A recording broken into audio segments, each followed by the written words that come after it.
पूरब, पश्चिम, उत्तर, ये 3 दिशा में जो शंकर की आराधना करेगा, शंकर कभी उसकी कामना पूर्ण नहीं करेगा।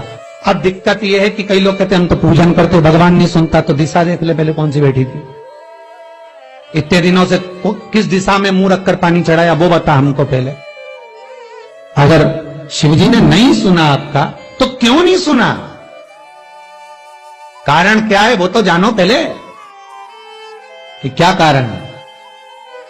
पानी चढ़ा रहे हो, मंदिर में बहुत भीड़ है, इधर खड़ी हो गई, उधर खड़ी हो गई, इधर खड़े हो गए, इधर खड़े हो गए, तो जो शास्त्र में दिशा कही गई है, शास्त्र में जो वर्णन किया गया है कि उत्तर की ओर भगवान का अगर जल जा रहा है तो दक्षिण की ओर बैठकर 1 लोटा पानी भी चढ़ाया है, शंकर उसे स्वीकार कर लिया, शंकर ने स्वीकार। ये दुर्वा बुधवार के दिन, बुधवार इस बार पड़ रहा है, उस दिन समर्पित करिए। अनलासुर को गणेश जी निगल गए, उधर में जलने लगा, उधर जल रहा है, तपन हो रही है।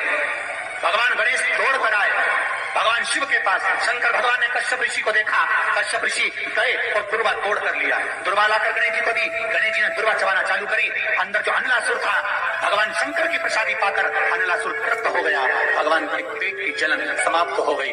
गणेश जी महाराज ने कश्यप ऋषि से कहा, सुनो कश्यप बाबा, आपने मुझे दुर्वा समर्पित करी है, ये दुर्वा जो मुझे देगा वो वैभव को प्राप्त करेगा, जो दुर्वा मुझे समर्पित करेगा उसके जीवन में रोग दूर हटेगा। शंकर भगवान कहते हैं, गणेश ये दुर्वा बुधवार के दिन, बुधवार इस बार पड़ रहा है, उस दिन समर्पित करिए।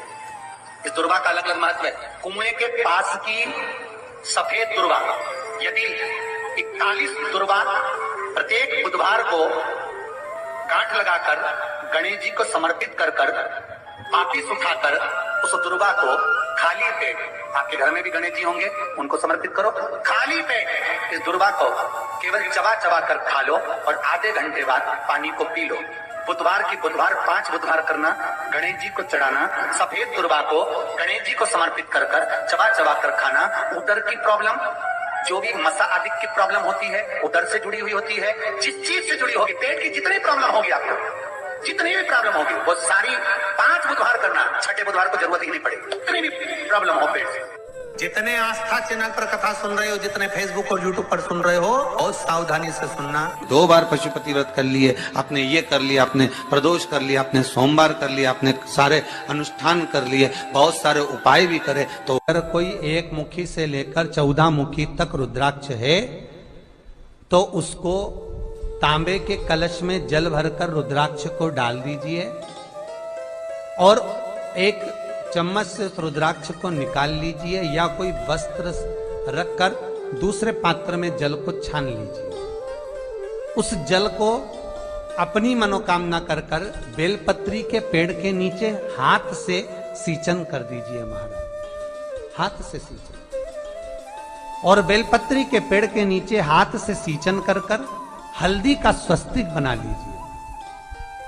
हल्दी का स्वस्तिक बनाकर उसी स्वस्तिक पर घी का दिया, चौमुखी दिया रखिए, अपनी कामना कर कर उस दिए को लगाकर आप सरकारी एग्जाम में, प्राइवेट एग्जाम में, जो परीक्षा में बैठ रहे हो, चाहे तुम जज की बैठो, चाहे तुम जिसकी बैठो, जिस एग्जाम में बैठ रहे हो, सरकारी नौकरी के लिए बैठ रहे हो, अगर आप कर कर चले गए तो यह पक्का है कि आप वहां फतेह प्राप्त करेंगे, आपको विजेता ही मिलेगी। रुद्राक्ष का 1 मुखी से लेकर 14 मुखी तक रुद्राक्ष का वर्णन शास्त्र कर रहा है कि कैसा भी रुद्राक्ष हो, उसका जल नूतनता प्रदान करता, निर्मलता देता। श्री शिवाय नमस्तुभ्यम, सब बोलिए एक बार जमकर, श्री शिवाय नमस्तुभ्यम। प्रैक्टिकल